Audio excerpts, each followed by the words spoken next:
tous, moi je m'appelle Philippe Rochigneux, je suis interne en oncologie médicale à Marseille. Et donc je remercie les organisateurs de la SFC et puis les membres du bureau de l'ARIO de me permettre de vous parler aujourd'hui des biomarqueurs dans les essais cliniques en 2016. Donc un thème assez vaste, je vais essayer de ne pas faire trop catalogue. Le plan sera assez simple, pourquoi des biomarqueurs dans les essais, ensuite les biomarqueurs dans les essais de phase 1-2, puis dans les phases plus tardives, dans les phases 2-3. Alors pourquoi des biomarqueurs dans les essais? C'est parce qu'on se retrouve dans fait d'une biologie qui est de plus en plus complexe, qu'on dissèque de mieux en mieux sur le plan des voies de signalisation intracellulaire, mais aussi sur le micro-environnement tumoral. Et en face de ça, on a un arsenal thérapeutique qui ne cesse de grandir avec des molécules qui sont développées à 8 à 10 par an. La FDA a vu qu'il y avait 174 nouvelles molécules entre 1981 et 2014. Donc un arsenal qui grandit, une biologie complexe, et puis des réponses très diverses au traitement. Donc la question qui se pose, c'est qui sont les répondeurs au traitement? On voit que, notamment dans le nivolumab, on a une hétérogénéité interindividuelle qui est très forte, avec des patients qui répondent, des patients qui ne répondent pas du tout, sans qu'on sache vraiment pourquoi. Ça, c'est l'étude Checkmat 017 pour les épidermoïdes. Alors, si on a une hétérogénéité interindividuelle, on a aussi une hétérogénéité intratumorale, avec des clones très différents qui répondent de façon différente à la première drogue et qui évoluent de façon différente dans le temps. Donc, arriver à savoir qui va répondre à notre traitement, c'est un impact majeur pour la réponse et pour l'évolution. Donc, dans ce contexte, le biomarqueur sert un peu de boussole pour l'oncologue, pour naviguer un peu moins à vue, mais pouvoir dire aux patients qu'on a en face de nous tous les jours, voilà, on va vous traiter sur tels arguments et avec tel pourcentage de réponse attendue. Donc il y a des arguments qui sont aussi évidents pour utiliser les biomarqueurs, une efficacité médicale qui est parfois plus grande quand on a une cible.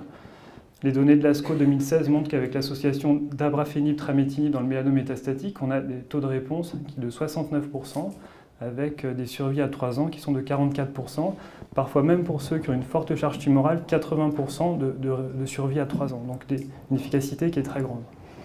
Ça peut permettre aussi le biomarqueur d'optimiser la tolérance, c'est-à-dire que si on sait par exemple qu'on a un patient qui est KRAS muté, ne pas lui donner une cétuximab, c'est lui éviter une folliculite, une hypomagnésémie et d'autres effets indésirables. Enfin, en termes d'efficacité économique, c'est probablement une bonne stratégie parce qu'on a des traitements qui coûtent cher, le bevacizumab, les anti-CTLA-4 et beaucoup d'autres, et ne pas les donner à des patients qui ne vont pas répondre, ce sera un avantage pour tout le monde. Alors le constat aujourd'hui, c'est que des biomarqueurs, on en a, il y a des molécules pour lesquelles on en a, pour lesquelles on a des cibles, mais ça représente une grande minorité, en fait la face immergée de l'iceberg, 21 drogues ciblées, et la majorité des drogues qu'on utilise tous les jours, 200 drogues qui n'ont pas de cible et souvent pas de biomarqueurs non plus. Alors pour ce qui concerne les biomarqueurs en phase précoce, développer un biomarqueur, ce n'est pas quelque chose de facile parce qu'il n'y a pas de standard pour le développement et ça aboutit à une logique qui est très différente du développement du médicament. Il y a des équipes qui ont essayé de mettre au point des méthodes, dont l'équipe de Lee qui a mis au point une méthode qui s'appelle le Fit for Purpose. D'abord, il s'agit de déterminer pourquoi on veut faire un biomarqueur, quel est le but, et ensuite d'essayer de faire des méthodes de validation, d'abord assez basiques puis plus avancées, avec des allers-retours pour définir des seuils de calibration et un biomarqueur qui va être précis, exact et reproductible. Ensuite, de le valider dans des études. Alors ça, c'est une approche. Il y a une autre approche qui part un peu dans l'autre sens, c'est le programme du NCI Exceptional Responders. Ça consiste en fait à prendre des patients qui nous surprennent par leurs réponses. On a tous vu des patients qui ont extrêmement bien répondu sans qu'on comprenne pourquoi. Il s'agit de les rebiopsier et ensuite, sur une lecture centralisée, de faire de la biologie, du NGS, du transcriptome, pour générer des nouveaux biomarqueurs prédictifs de réponse. Le fait de développer des biomarqueurs, ça nous fait rentrer dans une complexité de la biologie qui est nouvelle et des nouvelles voies de signalisation. Par exemple, et c'est qu'un exemple parmi tant d'autres, la voie de la métabolisme de la glycolyse. Vous savez que les cellules sont très friandes de mécanismes de la glycolyse pour fabriquer de l'ATP. Ce faisant, elles génèrent des lactates. Bloquer les transporteurs de lactates, par exemple des inhibiteurs du monocarboxylate transporteur 1, ont une efficacité tumorale en changeant le pH tumoral. Ce qui est intéressant, c'est que comme on s'attache à un mécanisme de glycolyse, on a un PET scanner qui est prédictif de la réponse. Des nouvelles voies aussi deviennent des cibles, comme les mécanismes de réparation de l'ADN. Vous connaissez ça sûrement dans le cadre des cancers de l'ovaire. C'est aussi le cas dans l'étude de TOPAR, qui s'attache au cancer de la prostate, avec des traitements comme l'olaparib chez les patients qui ont un déficit dans la réparation de l'ADN double brun. Donc vous savez que BRCA et tout le spectre BRCA-NES, PALB2, RAD51, CHEK2, présentent un déficit dans la réparation de l'ADN double brun. Donc utiliser un olaparib qui va inhiber la cassure simple brun, c'est à la base du phénomène de létalité synthétique, et donc à obtenir une nouvelle efficacité tumorale. On a enfin des biomarqueurs pronostiques qu'on connaît depuis longtemps, notamment le KRAS, qui est un peu le cauchemar de l'oncologue, qui est des tumeurs qui sont très résistantes, qu'on essaye de targeter depuis plus de 10 ans, notamment avec les inhibiteurs de farnesyltransférase, mais on a des nouvelles méthodes maintenant pour faire du screening à haut débit inhibiteurs de KRAS, notamment des nanodisques ou des nanodisques de membrane lipidique. Donc si on arrive en fait à targeter ces biomarqueurs de mauvais pronostic, ce serait une grande victoire en oncologie. On a également des mécanismes de résistance qui deviennent des cibles. Donc vous connaissez sûrement la mutation T790M. Pour les adénocarcinomes bronchiques EGFR mutés, vous savez qu'il y a 60% des patients qui font cette mutation quand ils sont sous inhibiteurs de TKI de première génération. Donc c'est une substitution d'acide aminé sur un acide aminé gatekeeper qui va changer l'encombrement stérique et empêcher la fixation des TKI de première génération. Ce qui est intéressant, c'est qu'on a maintenant des inhibiteurs dits de troisième génération qui sont irréversibles et qui marchent dans ces mécanismes de résistance. On peut quand même se demander si la spécificité théorique de ces cures est vraiment là, puisque comme on voit, les mutations T790M répondent très bien, mais des patients qui ne sont pas mutés T790M répondent aussi. Donc à nuancer la spécificité théorique du Tagrisso. Autre mécanisme de résistance, vous savez que dans les cancers de la prostate résistants à la castration, on a une surexpression des androgènes récepteurs et notamment des nouveaux variants, notamment le variant 7, qui est un récepteur tronqué par épistage alternatif qui ne lie plus l'enzalutamide. Donc l'enzalutamide est inefficace. On a maintenant des inhibiteurs tels que galéthérone qui permettent de dégrader les androgènes récepteurs, dont le variant 7, et donc de restaurer une efficacité thérapeutique. Ça, c'est une étude Cancer Research 2016 qui montre une efficacité sur les taux de PSA avec le galéthérone. Alors, un peu plus loin dans le développement, l'intérêt des phases 2-3, c'est de pouvoir valider le couple traitement-biomarqueur. Donc, je vous ai expliqué le phénomène de létalité synthétique. Si on donne de l'olaparib, s'il y a des patients qui sont BRCA mutés au point de vue somatique ou constitutionnel, on a un gain en survie sans progression avec un hazard ratio de 0,18, donc aboutit à une AMM rapide. On peut aussi essayer d'étendre ce couple traitement-biomarqueur en donnant accès aux médicaments en dehors des localisations qui ont été faites et qui ont conduit à l'AMM. Donc ça, c'est tout l'intérêt du programme ACCESS, vemurafenib et crizotinib, de donner accès à ces médicaments drivés par le biomarqueur pour des localisations un peu plus rares que d'habitude. Donc à Paoli-Calmette, on a eu par exemple ce cas d'un cancer rénal papillaire qui était MET amplifié, qui a donc eu du crizotinib, avec une très bonne réponse sur les nodules de carcinose sous-diaphragmatique et sous-hépatique, et sur l'acide avec un patient non répondeur sur plus de 15 mois, OMS 0.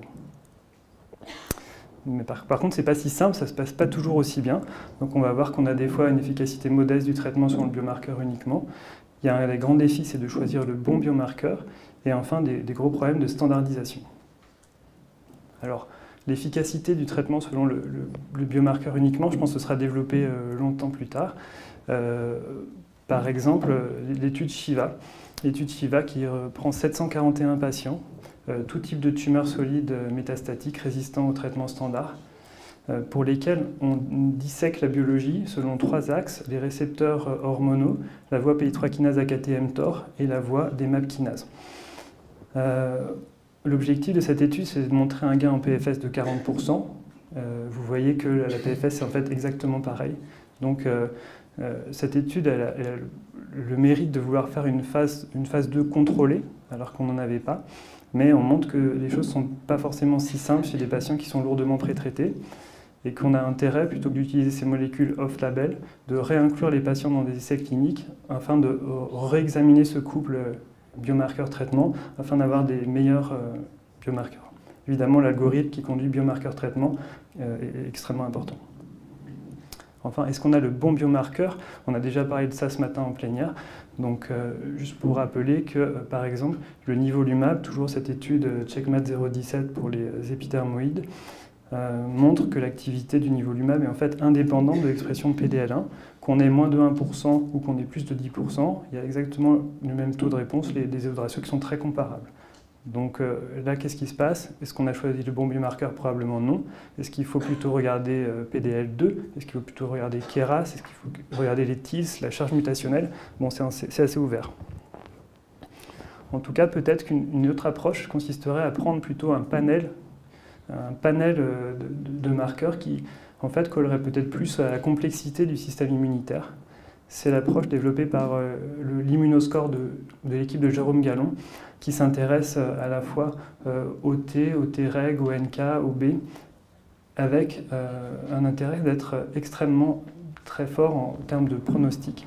Donc c'est un facteur pronostic majeur dans le cancer colorectal, avec une valeur pronostique qui est meilleure que la TNM. Donc là, c'est extrêmement important parce qu'on a un dogme qui tombe de la TNM avec une valeur pronostique meilleure. Donc ça ouvre des portes pour savoir chez qui on proposera l'immunothérapie, mais aussi pour les patients qui sont de stade 2, pour l'instant qu'on ne sait pas si on doit traiter ou pas par chimiothérapie, ça ouvre des portes pour savoir est-ce qu'on va traiter plutôt les mauvais pronostics.